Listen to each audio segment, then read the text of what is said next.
this is the franchise. Shane Douglas back here again with the Appalachian expose, and I got a real treat for this week. Had some great guests on lately, but this is a guy I really look up to because you probably don't even remember this. I got a chance to wrestle Bob whenever I was just a little wee horn coming in WCW for the second time, and had all been a fan for years watching you. So thank you for being here today. It's great to have you. Well, my pleasure. Thanks for asking. Now, as you guys know in this show, what I typically do is I start on how'd you break into wrestling, and we go from that type. But yours came much different than most of ours breaking in. You grew up into the business. Yes, I did. Dad wrestled from the time I was born, basically. Dad had already started wrestling when he married my mom. Right. And then I was born not long thereafter. I think they'd been married about a year when I got born. When I was born, and then I started watching, probably 5, 6 years old. I was watching wrestling. Yeah. And how did your dad take you to shows? And oh yeah. So, I went to shows when I was a little kid. I'd be back in the dressing room looking at all these monsters. Yeah. Oh yeah. and obviously, we all look up to our fathers, right? But now your dad is like one of the big stars in wrestling, right? He's like one of the go-to guys in wrestling. Yes, and you're in the dressing room watching this. Oh yeah. And I got to meet him. Johnny Valentine, guys like that, Bruno San Martino. Sure. I got to meet all the big stars back then. I was pretty lucky. Yeah. And what year? So I'm interested in you, but I want to tell you a little bit about your dad. So what year did your dad start wrestling? 49, I think. 1949. Yeah. Had he had, I'm guessing, amateur background at that point coming into the business? He was an athlete in high school. I don't know that he wrestled except at the Y. And I think the pro wrestlers would go down to the Y, and that's where they worked out. Right. That's where Dad got to meet him and everything. And that's how he got into the business. Okay. So you grew up into this, and I'm smiling because I would take my boys when they were 4, 5, 6 years old to the shows, man, and they would, especially my younger one, Caden. He used to come in and out of the dressing room. Thought it was a big shot because he could get a hot dog and come and go as he wanted to, Yeah. So obviously you're intrigued by your father's career and the success he had in wrestling. But was there ever a time that you were thinking, like, maybe I don't want to wrestle? No, I wrestled all through school, and that was the plan from the time I was probably 9 or 10 years old. Right. I started in the amateurs then, and by the time I started college at 17, I was a little bit young. I think to be going to college. Now that I look back on it. Yeah. And then I quit school and went down to the sportatorium and trained with Hiro Matsuda. Wow. Good. One of the legendary names of trainers in our business, right? Yeah. Did he give you the Hindu squats till you couldn't stand up? Oh, 1,000. You had to do 1,000 before you started practice. Right. Wow. Where did you go to college? I went to Mizzou for 1 semester. Okay. And then it was time for me to go to Florida. Smitten by the business. Yeah. So you get with Hiro. How long? Because the training today is so different, and I think Dominic's was different, even though he was from the old school. Because he didn't do those types of things to us. He would rough us up down on the mat and let us know he was boss and stuff. But not the 1,000 Hindu squats and everything. How long from the time you got to Florida training with Hiro before you had your first match? Probably 6, 7 months. Dad was down there working one of the top heels. Yeah. And I'd go down every Saturday. And then finally Dad started coming down to watch, and he saw that I might have what it takes. Sure. And so I learned the moves and everything from Hiro and stuff, and then I'd go to the matches with Dad, and he'd tell me the ring psychology. Right. Wow. So I got the best of both worlds. Yeah, so you're getting the physical training, the moves and everything, and then you're getting the storytelling and the psychology from Dad. Wow. Yeah. My guess would be, and I don't want to put words in your mouth, but was Dad, I'm sure supportive, but was Senior harder on you? He wanted me to be a dentist. Is that right? Yeah. Right. Yeah, so when I quit school, he wasn't very happy. But he saw that I was really wanting to wrestle, so he came around. Right. So at that point, like, did seniors start to, obviously he said he's teaching the psychology and everything, but was he watching your matches and being pretty hard on you? Like, here's where you screwed up, kid, or here's where you did great? Or? No, he was never hard on me. He'd just tell me, you know, what the mistakes I made and whatever. Sure. But Dad was never angry about it. Yeah, no, I mean, As a matter of fact, he'd laugh. Yeah. But it's got to be a kick, especially for somebody that's, you know, had the success your dad had. Yeah. And then he sees his son coming in, wanted to be a dentist, wanted to be a dentist, and sees you coming in now, taking this, you know, picking it up and soaking it in, and started the trajectory. Did you ever get the chance to work with your dad? Yeah, we was in Knoxville, Tennessee. We were tag team partners. We teamed up some in Florida. Yeah. So, That must have been a thrill. Oh, it was great. Yeah. Yes. And, you know, so you get on the road via Florida through the legendary Florida Championship Wrestling, right? Yeah. And, I mean, name some of the stars that were there at the time that you were training and working with. Well, Jack Briscoe used to work out. You know, he took time out of his line. You know, which Jack was pretty darn. Oh, yeah. Well, I don't busy, but he'd take time out and he'd come down and work out with me. Hiro Matsuda, of course. Bob Roop. Mm-hmm. That's some pretty good guys down there helping me out. And Dad, you know, would sure. get me in the car and ring psychology. Yeah. See, that's one of the things that always stuck out about you. I couldn't catch it in your earlier career.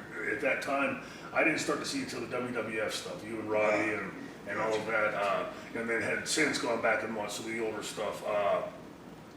It was unusual for guys that were built the way you were built, the size that you had, to be that psychologist. I mean, there weren't many of those guys that, you know, typically you were the guy who was going to get in there and just beat somebody up or, you know, throw them around.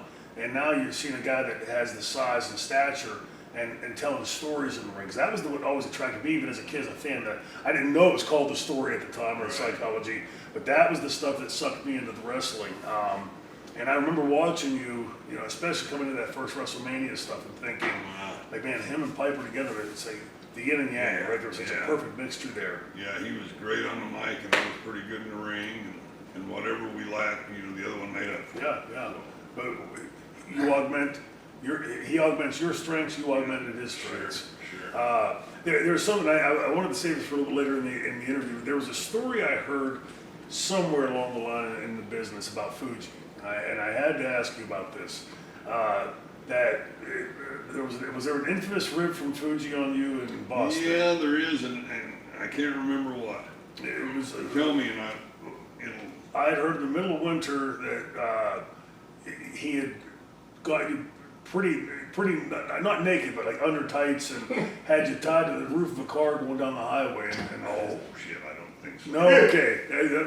Because you hear with Fuji, it was completely possible. Well, I know Fuji pulled some ribs, but I don't remember anything at all like that. Good. Well, good. I've been hit in the head many times. I don't remember a lot about something. Good. But I'd remember that. Yeah. So. But Fuji was a hell of a ribber. Oh yeah, infamous in the business. Yes. Yeah.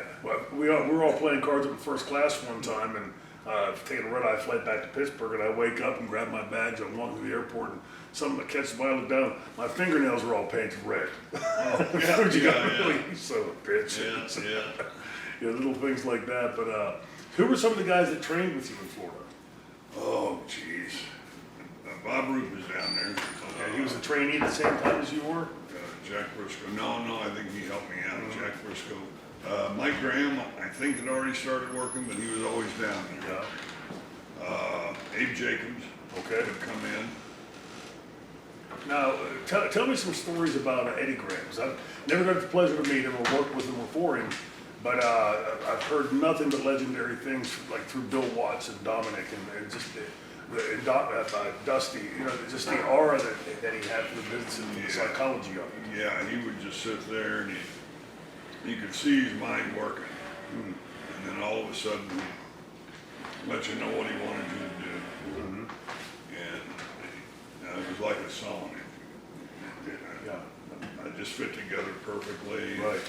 And he was just so sharp about stuff like that, which I think, because of him, I got to where I could could stick matches together pretty good too later on. Right. That seems to be a common theme of the wrestlers that I knew that had gone through there, like from Dusty and you and Bill Watts. The guys that had gone through there and worked there and were successful there were later very good at telling those nuanceical things and character development and storytelling. And I think that's from being around Eddie. Yeah, yeah. Mike was the same way. Mike was real sharp with that and stuff like that. Right. Mike was the closest I came. He was in WCW for recall at the time that I was there. Right. But Eddie had since passed, and it's one of those names, like I said, you hear those names in the business that you wish you had met and had a chance to work with or for. Sure. And Eddie's always been one of those for me. From Florida, where did you go next? Well, let's see. I started in Florida. I went to Georgia, but just for maybe 6 months. They sent me to Watts in New Orleans or whatever it was, home in New Orleans. Right. I was there about 6 months. Then I went back to Georgia for maybe 3 years. And then I went to, I can't remember, went to Knoxville for a year, Minneapolis for a year, back to Knoxville. Then I think I went to New York from there, and that's where I pretty much ended things up. Yeah, a good long run. I did go to Dallas for 4 or 5 months. Right. You know, in the middle of that somewhere. Sure. What differences did you see? Because I was at the very tail end of the territories. There were probably 10 or 12 whenever I was breaking in. What differences, similarities did you see in the promotions? Which ones did you, if I was able to pop back into when you were this younger guy going to these territories, would you have been able to tell me at that time, this place won't be around 10 years from now? No. They were all pretty hot? I learned, mostly what I learned was in Florida with Eddie. And then I would go to Dallas, and you just sort of look and say, geez, they wouldn't get away with this stuff in Florida. Eddie wouldn't let them. Right. And then Vern Hamel, Minnesota was pretty much like down there. He had a real good grip, on what was going on. Right. It was a great place to work there. You only worked a couple, 3 days a week. Yeah. And made just as much money as you did anywhere else. Yeah. It was a great place for you, especially for a younger guy. Right, and that was one of those territories, like early on in my coming into the business, that you heard everybody talking about. Right. I worked in Minneapolis, and you want to get to Minneapolis. I went to Vern, I guess it was in September, October, and I've been there a year. I said, Vern, I gotta give you my notice. And he goes, Jesus Christ, you can't do that. I said, Vern, what I can't do is spend another winter up here. Yeah. Man, I'm telling you, I had to get out of the car one night and take a leak. And it was so cold, I couldn't find my prep. So I had to jump back in the car and try to find a gas station. Oh my gosh. Yeah, Minneapolis. I'm telling you, man, it's cold up there. Yeah, it's a different kind of cold. Oh, Lordy. Cut right through you. I'm just God, just shaking. Right. You see it in the cartoons. Yeah, it's real. It's real. Now, when you finally make your way to WWF, was that already planned for you and Piper to be together? That's something that sort of morphed into happen? No, I think I had left WWF and went to the Atlanta, whatever the hell that was. NWA, yes. And I got down there, and I was dealing with these folks, and started working on a little program. I think it was with Flair. I'm not sure. Like I say, I'm dated. And I had Flair down. I said, Rick. I said at the time he was world champion. I said Vince wants me to beat you. And Flair fucking froze. And then I just started laughing. Boo-boo. But our whole program was ended. That was the end of the fucking thing. No more me and Flair. And then they started, not giving me what they should have. Right. And which is fine. Who cares? So I just called back up to New York and said, hey, I got to come back up here. These guys are killing me down here. Yeah. And he said, shoot, I don't have a spot. I said, well, okay. I said, as soon as you do, let me know. And just, wasn't too many days later, called me once to come up and be Piper's bodyguard. Nice. And then boom, it was great, worked out for me, really good, because I hated it down there. Yeah. WCW, like having worked, I went from UWF to a year or so in Continental in Alabama, and then to the NWA for some time, right around the time it transferred to NWA, WCW, and then to WCW. Yeah. And I went to WWF from there, and I remember the first time walking into the television in 1990 and being floored at the magnitude of it. Because the NWA was a pretty good sized promotion, right? But it was still like an indie compared to WWF. Oh, yeah. The interview booths and all the different announce teams, and just walked in like, boy, this is like major league here. It was just different. The little cliques, these guys in this corner and these guys over here, and everyone's trying to figure out how to screw the other one. Oh yeah. I just had no fun down there whatsoever. Yeah. See, as a young kid, like to me, I was. So far down, not figured in, I didn't pay attention to that wasn't aware of any of that kind of stuff. Sure. And was just having, fun every night. But it wasn't until I went and then came back that second time to WCW that stuff started poking out at me. Yeah. And you started noticing like all the stuff you're talking about, the cliques and the politics, and that really makes our business not fun. Yeah, I had to have fun when I was out there. If you're going to be away from your home and your family and everything for days on end, you've got to enjoy it. Absolutely. Yeah. But, you go up to the WWF at the time, and everyone's happy, and it's a great place to be. Everyone's glad to be there. Right, making good money. Making good money. Everybody gets along. Yeah. Let's talk a bit about the build up and lead into WrestleMania 1, because there's so many stories and legends that swirl about with that. Piper had told me that for months or weeks leading into WrestleMania, the boys hadn't been paid. Yeah, there was. I know this. I know that we knew that if Vince had put everything he had into this, right, and we knew that if this didn't pop, that we were probably in trouble. But fortunately, he put on the greatest show on earth. Yeah. And people loved it, and caught it. Yeah, just skyrocketed from there. From the young days watching your dad being the little boy in the dressing room to breaking into the business, at any time up to WrestleMania 1, would you have ever even imagined anything of that magnitude in wrestling? No, not at all. It's just like territory to territory, and right. That's kind of what you did. Yeah. And then when he did that, of course, the only thing negative was that it put a lot of people out of business. Right. And a lot of wrestlers out of business. Right. What was the sentiment in the dressing room, especially with that group of guys? You come in with this history with your dad and having been around the business your whole life, and those old timers like Tony and I talked a second ago about how those guys protected with their lives the business. Yeah.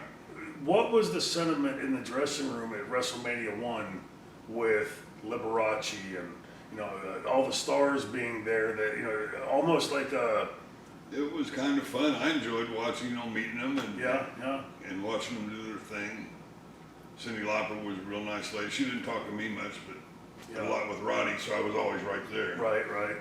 It seemed to me, especially in WrestleMania 1, where like the WWE now has really enmeshed themselves with the entertainment. It's sort of just become the same thing.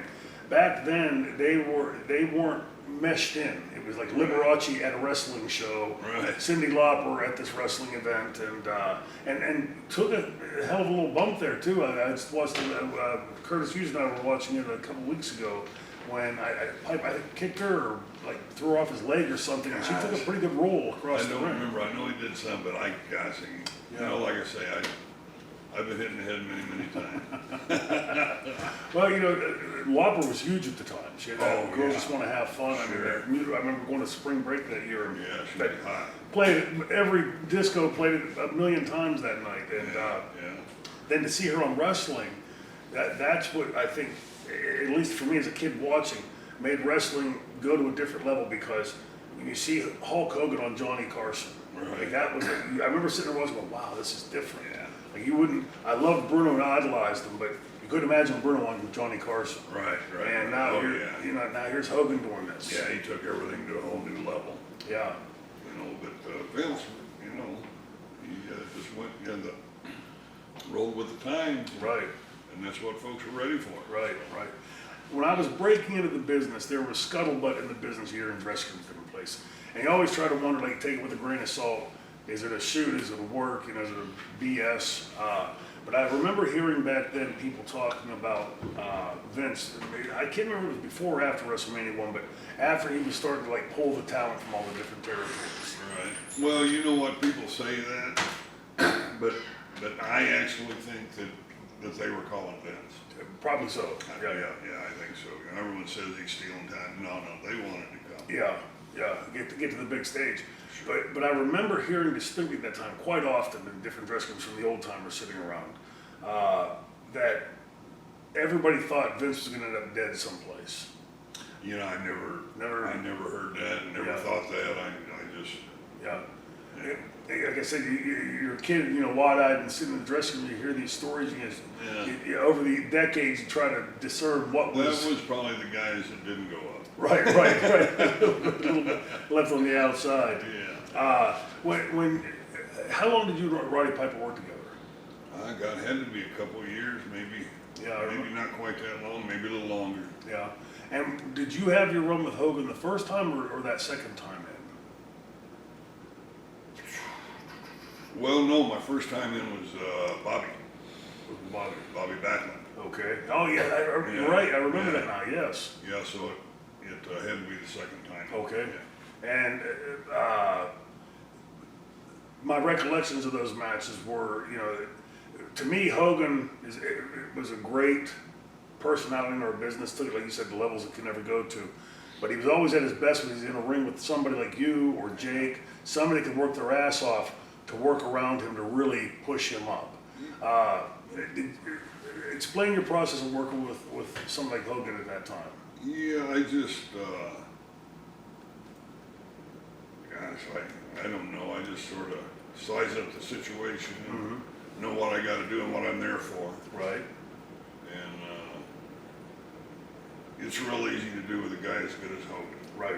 You know, he was just such a nice guy. You know, so easy to be around, and to get out there and work with him was a pleasure. And people were going nuts. Didn't matter what you did. People were going nuts. When I first started going to WWF in '84, Dominic sent us out to do jobs, get experience, and I would do. They did 4 tapes. I usually do 4 matches that night. I'd get showered up as fast as I could. I wanted to get up into the stands because I wanted to see Hogan's entrance.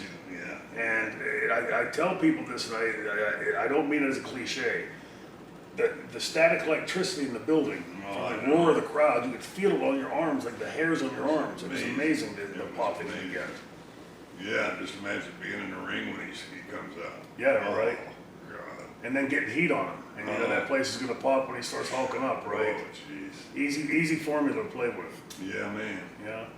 Yeah, and he was, you know, a lot of people say this and that, but shit, I thought he was very, very good. And he lived up to the hype. Sure. So. Yeah, if you're not able to fill the boots, that'll be exposed in due time. Yeah. And Hogan's been around for decades. So, Yeah. You know, it really is amazing. You know, there's a thing. I'm going to go back to Bruno for a second because long before you have gotten there, in Bruno's house, he's got a picture in his downstairs den of him sitting in a booth, corner booth, sort of like this, and on one side he's got Mickey Mantle and Joe DiMaggio, and on the other side he's got Sugar Ray Robinson and who was the other person in that picture? 4. And every time I was at his house before he passed away, you'd look at this and think, the looks on their faces, these are like some of the biggest sports icons in history. Right. They are thrilled to be sitting there with the World Wrestling Champion. Sure. And, you know, just to see that, it's like, you know, wow, this is the difference, right? You know, the aura that they were held in, that same esteem with those same icons. Yeah, it was back in Dad's heyday, back around that same time. So, they look at things, though.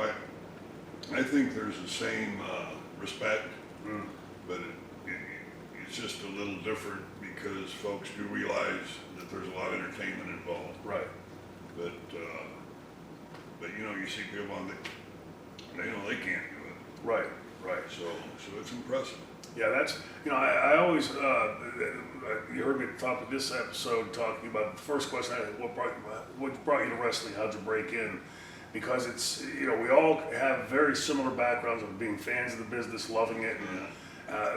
But I always wondered, like, of the millions and millions and millions of people that watched you wrestling, how many of them had the gumption to say, you know what, I'm going to try to be a wrestler. I'm going to go learn and try to break in and do what my idol does. I don't know. I've never had anyone come up and tell me that I was right on why they got into wrestling. Yeah. So I don't know.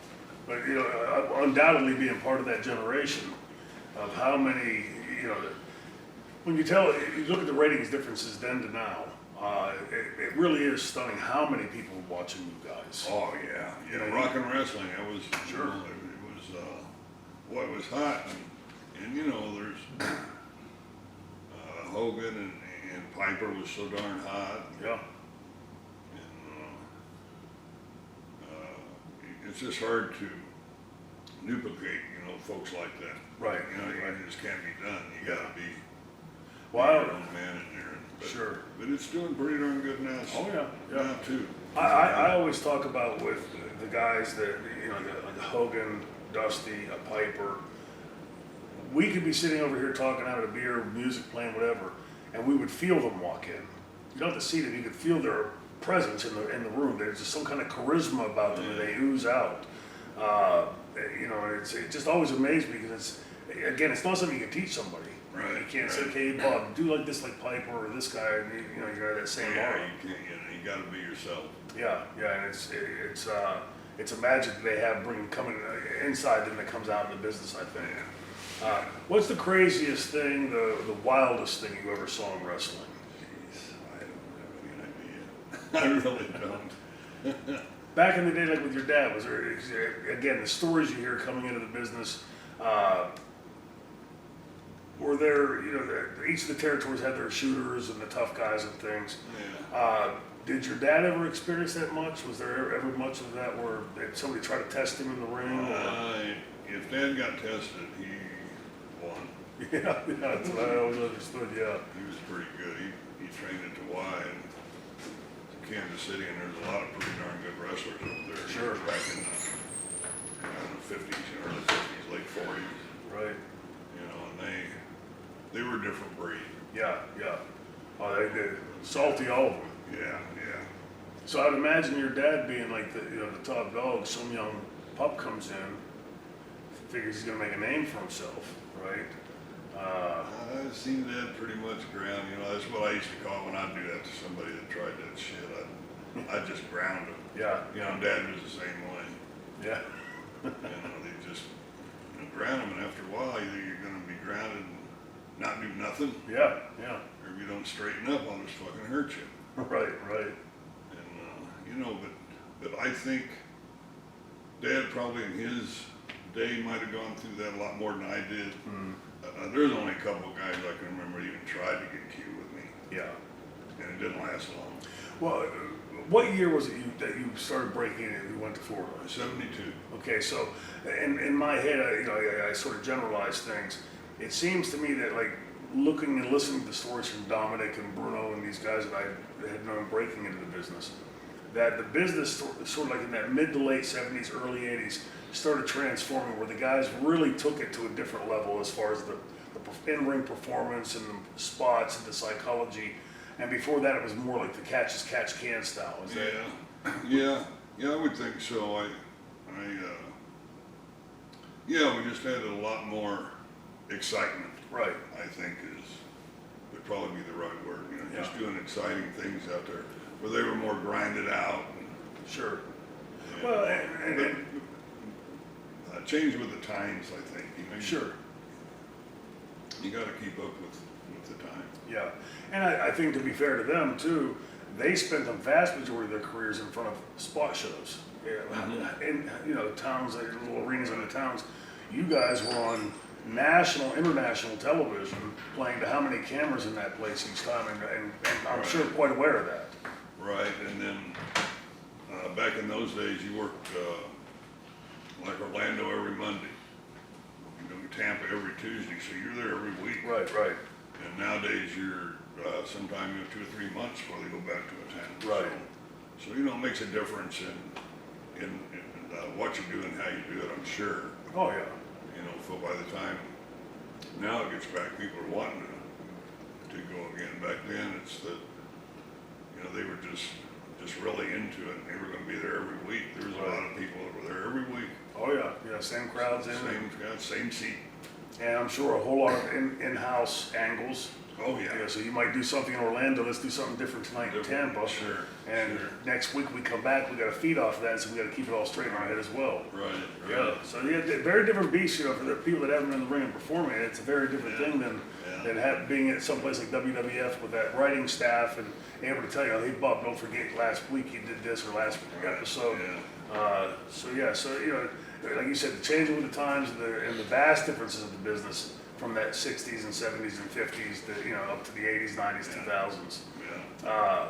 So now, it must have been a sort of a kick for you after your trajectory, growing up with your dad wrestling, and now here comes Randy. Yeah. Right? And how young was Randy when you knew that he was heading for the business? Oh, gosh, he was probably just turned 18, and he thought he was going to go into the service, changed his mind, and I took him, you know, I can't even remember where, but wherever they had their training camp, and he started training right away. He was 18, 19 years old. Yeah. Take to it pretty quickly? I think he did. Yeah.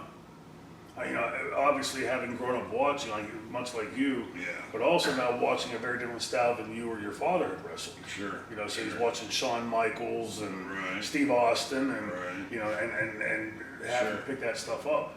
Yeah, it just evolves into, but I'm pretty sure he was kind of like me. You know, he'd been watching it all his life. Right. So when you finally get in there and start doing it, it just comes to you because you've seen it for so many years. Sure. You know that whether you know it or not, it's in. Yeah, the reference points.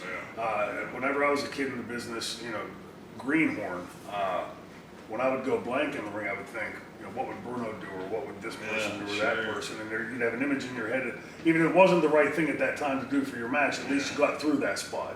Yeah. And I'm sure Randy, having watched you all those years, and then, When in doubt, grab a hold. yes, yeah, right, and think. Yeah. It's, we've, you know, we, in our business, we've had, God, especially you guys have been through WWF, all of us really, because it's not promotion centric, it's been business centric, right? Where we've had all of these people dying over the years and the decades. You know, and people always ask me about the people that I speak highly of, you know, my compatriots that I work with, like Bam Bam and Candido and Benoit and so many of those guys. Was that a thing? Like, it seemed to me like in the 90s that exploded. Yeah. Where there was a ton of that. Was there much of that before that, or? I can't really think of anybody that, you know, like I say, I don't remember a lot, but I don't remember a lot of deaths. Right, or right. anything like that, people, you know. The thing that shocked me the most, I think, as a kid, first stepping into the business, was the pervasiveness of the drugs. I'd never seen drugs. I was an athlete, and so I came into this dressing room, I'm seeing people shooting up and popping and smoking and snorting and drinking like sieves every night, you know, and I thought, hey, I didn't know how they could do all that and still perform, because, you know, it was always a chore for me in the ring. Like, I had to really be in the moment. I couldn't be half drunk or something and get in the ring and put on a performance. Well, I never did drink beer until after the matches. Right. And then I'd get a good night's sleep, you know, the beer put me right to sleep. Right. And wouldn't think about beer again until after the matches, but I always felt like there was nothing better than a good, nice cold beer after you get out there and, relax. and work yourself, you know, bust your butt for 30 or 40 minutes. minutes. Yeah, yeah. Now, I've heard, through multiple sources, that like Randy's generation has largely learned the lessons of what happened to that generation in the I 90s. think so, yeah. And so there's a lot less of that in the business today. Right. Thank God. Right, yeah, really. Because that was a cancer in the industry. Yeah. But so you had one of the great runs in WWF, right? I still say WWF, WWE, No, it's WWF. Sure. It's- Sure. It was WWF when we were there. Yes. And then, like, when did you know it was time to wrap up? Like, it's time for Bob Orton Jr. to get out of the business. Oh, when the kids got a little older, and my wife was a nurse, Right. so we were okay, no matter what I did. Mm-hmm. And you get close to 40, and it's time to back down. Yeah. Because the body can only take so much. Sure, sure. Now, I see quite often at conventions and signings and Yeah. things. Do you find that, like, to me, that's a place where we get a chance to see our friends that we don't see as often as we used to on the road. That's what I enjoy about it the most, Sure. I think, sure. But it's also a chance for us to interact with the fans. Yes. You're no longer in the boots and tights performing and Right. playing the maestro each night, but now you're getting a chance to interact with those fans again, and so you get sort of a vicarious, not quite as good as being in the ring, but Yeah. you get that sort of vicarious high from being with the Sure. fans again. Yeah, everybody appreciates what you did. And Yeah, tell you stories you forgot yourself. yeah, yeah. Yeah, sure. When you were a kid breaking into the business, did you ever believe in your head or think in your head that you could have a career as good as your dad's, or that you'd ever make a mark on the business? I just tried to be as best as I could, and I tried to have the best match at ring. Right. The best match on the card. That was my goal.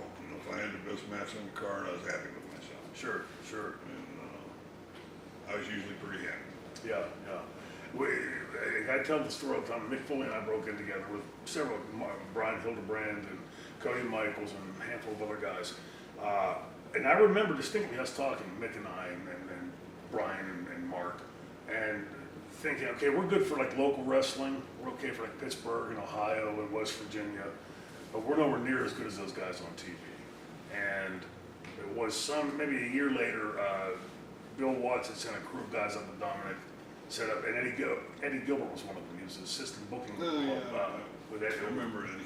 Yeah, good guy. And so he took us out back. We worked on the opening match. Dominic always put me and Mick on the first match. And after the match, he was waiting for us in the back and took us in Clarksburg, West Virginia, oddly enough, right up the road here. Took us out of the back on the loading dock and said, "Have you ever thought of going on the road?" And we looked at each other like, he's crazy. Like, we're not good enough to go on the road. And I still to this day wonder, like, what is it he saw in because we hadn't a clue what the hell we were doing at the time. What did he see in those two kids? That you guys must have worked at it hard. Yeah. And he must have enjoyed watching you. Yeah. And figured that wrestling fans would too. Yeah, and obviously I had a lot to learn, Yeah. but something in the rough there. Yeah, you learn out there in the ring. Right. That's where you learn. You can listen, in the back and everything else, but you've got to experience it. Sure. See feel that? it out. Yeah, that's the thing I always tell people that I really like. Who among us will want to be 20 years old again, right? It'd be nice to know snap your fingers, but I don't know if, based on what I knew as a kid and what I loved watching, if I want to be 20 in the business today because they're all roughly the same levels, they're the same age. I got a chance to work with guys like you and Eddie Gilbert and Dick Slater, Dick Murdoch, and go on down the line. And like you said, each night, just them taking me by the nose and teaching me a little bit more each night.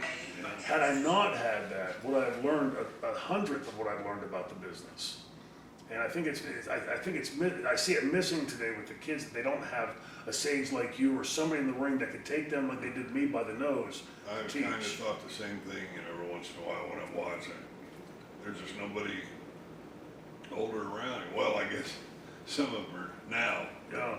But back when I was having those thoughts, a little while back, Sure. I just thought, boy, there's just no old timers left. Yeah. And that really is where you learn. Yeah. When you're in the ring traveling with the old timers and, being like your dad did with you. Here's what you did right, here's what you did wrong. Yeah. I mean, that's invaluable. Yeah. So, It is. But I'm sure the agents that he's got up there are all pretty good hands, and Yeah. I'm sure them guys learn a lot from them. Oh, sure. They're Sure. told, you know, what mistakes they might have made, or, you know, what they did was done well. Right, right. How's Randy's shoulder doing? He's doing pretty good. Yeah? Yeah, Give- you know. Any hassles with it? Any? Not anymore, I don't think. I know he kind of watches. Yeah. Watches it, but I think he's had it operated on maybe 2 or 3 times. Yeah. Yeah, it's got to be, you know, for a father. I've got 2 sons, and it's got to be you having been in the business, your father been in the business, and knowing what an injury can do to a career, Sure. and then to see your son, you know, he's one of the few guys I really enjoy watching in WWE. Thank you. And, you know, and having had shoulder injuries, thinking to myself, like, boy, like you said, 2, 3 surgeries, that, you know, each one of those surgeries seemed to take a little bit off. You Yeah, know? had it happened during my career or Dad's, I doubt if we'd still be back in the ring like Randy is. Right. But today everything's so advanced. Sure. And the doctors are so good that, you know, he does pretty good with it. Nice. You know, actually, I don't think it bothers him a bit, or he's never said anything. And I've seen him doing behind the necks and everything. Right. Doesn't Good. seem to have a problem. Good for him. Yeah, yeah. Has he he's been around now for what? How many years has he been in the now? Well, he probably started around 2000, somewhere So in there, 20, 21 years, 2001 he's- maybe. He's Yeah. in, it's starting his 3rd decade. Yeah. Oh, boy. But that makes it easy, doesn't it? So, Jeez. does he have any thoughts on wrapping up and transitioning into anything else, or You know, because he seems to really love it? yeah, he does. And he's been pretty darn sharp with everything. Yeah. So I think he's probably pretty well, just depending on what he wants to do, I think. Right. He'll do whatever. I'm sure he would want to stay around the business, like, and maybe help, you know, younger guys out, Sure. like he was helped out. Yeah, yeah. And stuff like that. You know, I'm thinking, I don't know that he has to do anything, but I think he loves the business enough that he'd probably want to stay involved in some. Sure. Yeah. And obviously has a lot to teach, right? He has the experience yeah, and for sure, the poise for sure. for sure, yeah. Has those things. It must make you one proud daddy to see your son doing so well in the business that you and your father both. Sure. Oh yeah. I watch him every week. Yeah. Pretty. You know, for me, my sons, when they both outgrew the business, Right. you know, and there was a sigh of relief. You know, Right, you know, sure. I mean, if they were in the business, I'd be like you every week watching them and when I was a peacock. But I didn't want my kids, and I've been blessed with my career. Right, I had a long career, had a lot of fun at it. Met great people, got a chance to work with a ton of incredible people. But when my kids both decided, like they sort of outgrew and went on to something else. My oldest son was music, my younger son was athletics, and you know, just watching them become. I can. The reason I'm saying all that is I can only imagine you watching Randy, following you and your dad's footsteps, because I'm watching my boys now. My oldest son is in Nashville, trying to stand in music, and cool. my youngest son is a sophomore in high school. So Right. you know, just watching them become young men and develop into the people they're going to be is pretty damn cool. Yeah. I've got a daughter Yeah, who's a registered nurse following mom's footsteps. and a mother, and she's got her husband's an electrician. And they've got 3 kids. My youngest son is a stand-up comic. Is that right? Up in New York City, yeah. Wow. Well, I've always thought that's going to take some cojones to do that. Oh, he's just funny. He's been funny since he was a little kid. Is that right? Yeah. Now, we've been in He's front of lots of hilarious. crowds. Could you imagine?